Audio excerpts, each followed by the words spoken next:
तो जय माता दी और जय महादेव। आज का हमारा ब्लॉग होने वाला है करवा चौथ स्पेशल। तो आइए भाई, अभी चल रही है तैयारी। सभी हमारे लोग मेहंदी लगवा रहे हैं और सज रहे हैं, फिर करेंगे हम पूजा। आओ चलते हैं।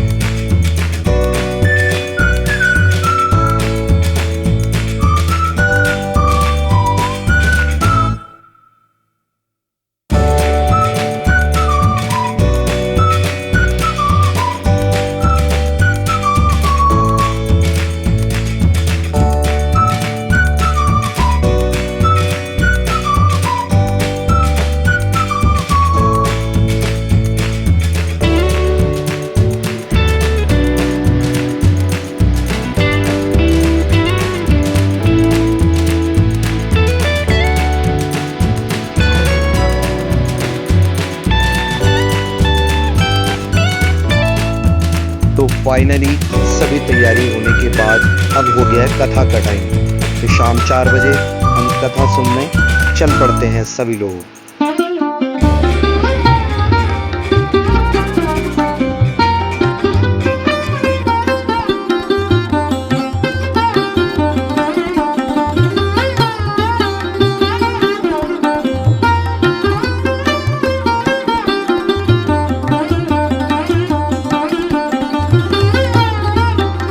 आइए आज के दिन का महत्व जानते हैं।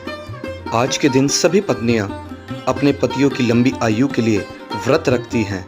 तो ये व्रत कहाँ से शुरू हुआ, इसकी कथा को भी जानते हैं। बहुत समय पहले की बात है। एक साहूकार के 7 बेटे और उनकी एक बहन करवा थी। सभी 7 भाई अपनी बहन से बहुत प्यार करते थे, यहाँ तक कि वे पहले उसे खाना खिलाते और बाद में स्वयं खाते थे। एक बार उनकी बहन ससुराल से मायके आई हुई थी। शाम को भाई जब अपना व्यवसाय बंद कर घर आए तो देखा उनकी बहन बहुत व्याकुल थी। सभी भाई खाना खाने बैठे और अपनी बहन से भी खाना का आग्रह करने लगे, लेकिन बहन ने बताया कि उसका आज करवा चौथ का निर्जल व्रत है और वह खाना सिर्फ चंद्रमा को देखकर उसे अर्घ्य देकर ही खा सकती है, क्योंकि चंद्रमा अभी तक नहीं निकला है, इसलिए वह भूख प्यास से व्याकुल हो उठी है। सबसे छोटे भाई को अपनी बहन की हालत देखी नहीं जाती थी और वह दूर पीपल के पेड़ पर एक दीपक जलाकर चलनी की ओट में रख देता है। दूर से देखने पर वह ऐसा प्रतीत होता है कि जैसे चतुर्थी का चांद उदित हो रहा हो। इसके बाद भाई अपनी बहन को बताता है कि चांद निकल आया है, तुम उसे अर्घ्य देने के बाद भोजन कर सकती हो। बहन खुशी के मारे सीढ़ियों पर चढ़कर चांद को देखती है, उसे अर्घ्य देकर खाना खाने बैठ जाती है। वह पहला टुकड़ा मुंह में डालती है तो उसे छींक आ जाती है, दूसरा टुकड़ा डालती है तो उसे उसके मुंह में बाल निकल आता है और जैसे ही तीसरा टुकड़ा मुंह में डालने की कोशिश करती है तो उसके पति की मृत्यु का समाचार उसे मिलता है। वह बौखला जाती है। उसकी भाभी उसे सच्चाई से अवगत कराती है कि उसके साथ ऐसा क्यों हुआ है। करवा चौथ का व्रत गलत तरीके से टूटने के कारण देवता उससे नाराज हो गए हैं और उन्होंने ऐसा किया है। सच्चाई जानने के बाद करवा निश्चय करती है कि वह अपने पति का अंतिम संस्कार नहीं होने देगी और अपने सतीत्व से उन्हें पुनर्जीवित करके रहेगी। वह पूरे 1 साल तक अपने पति के शव के पास बैठी रहती है, उसकी देखभाल करती है, उसके ऊपर उगने वाली सुई नुमा घास को वह एकत्रित करती है। 1 साल बाद फिर करवा चौथ का दिन आता है। उसकी सभी भाभियां करवा चौथ का व्रत रखती हैं। जब भाभियां उससे आशीर्वाद लेने आती हैं तो वह प्रत्येक भाभी से यम सुई ले लो, ये सुई दे दो, मुझे भी अपनी जैसी सुहागिन बना दो, ऐसा आग्रह करती है। लेकिन हर बार भाभी उसे अगली भाभी से आग्रह करने का कह चली जाती है। इस प्रकार जब छठे नंबर की भाभी आती है तो करवा उससे भी यह बात दोहराती है। यह भाभी उसे बताती है कि चूंकि सबसे छोटे भाई की वजह से उसका व्रत टूटा था, अतः उसकी पत्नी में ही शक्ति है कि वह तुम्हारे पति को दोबारा जीवित कर सकती है। इसलिए जब वह आए तो तुम उसे पकड़ लेना और जब तक वह तुम्हारे पति को जिंदा ना कर दे उसे नहीं छोड़ना। ऐसा कह के वह चली जाती है। सबसे अंत में छोटी भाभी आती है। करवा उनसे भी सुहागिन बनने का आग्रह करती है, लेकिन वह टाल मटोली करने लगती है। इसे देख करवा उन्हें जोर से पकड़ लेती है और अपने सुहाग को जिंदा करने के लिए कहती है।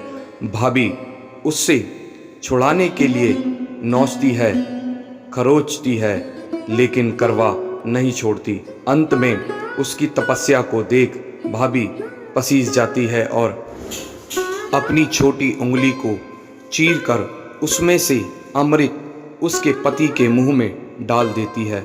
करवा का पति तुरंत श्री गणेश कहता हुआ उठ बैठता है। इस प्रकार प्रभु कृपा से उसकी छोटी भाभी के माध्यम से करवा को अपना सुहाग वापस मिल जाता है। हे श्री गणेश माँ गौरी, जिस प्रकार करवा को चीर सुहागन का वरदान आपसे मिला है, वैसे ही सभी सुहागनों को मिले। आज भी वही प्रथा करवा माता का व्रत अपने पति की लंबी आयु के लिए रखा जाता है और सभी पत्नियां माँ करवा से यही प्रार्थना करती हैं कि हे माँ गौरी, हे श्री गणेश, आप हमारे पति की आयु लंबी से लंबी करें। बोलिए जय श्री गणेश, जय हो करवा चौथ माता की।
तो करवा चौथ माता जी की पूजा के बाद अब समय है श्री चंद्रमा जी को जल अर्पण करने का, यानी अर्घ देने का। और चंद्रमा को अर्घ देने के बाद पत्नियां अपने पति की भी पूजा करती हैं और उनके हाथ से जल ग्रहण करके अपना व्रत तोड़ती है। और सभी भाभीयों के लिए और हमने अपनी अपनी वाइफों के लिए एक सरप्राइज प्लान किया है। छत पर पहुंचते ही पता चल जाएगा। तो आओ सभी चलते हैं और इन्हें सरप्राइज देते हैं।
लाइक करें, सब्सक्राइब करें लाइक करें, सब्सक्राइब करें, शेयर करें, मैसेज करें, चैनल को। चैनल को सब्सक्राइब करें। जय माता दी, जय महादेव। जय माता दी, जय महादेव।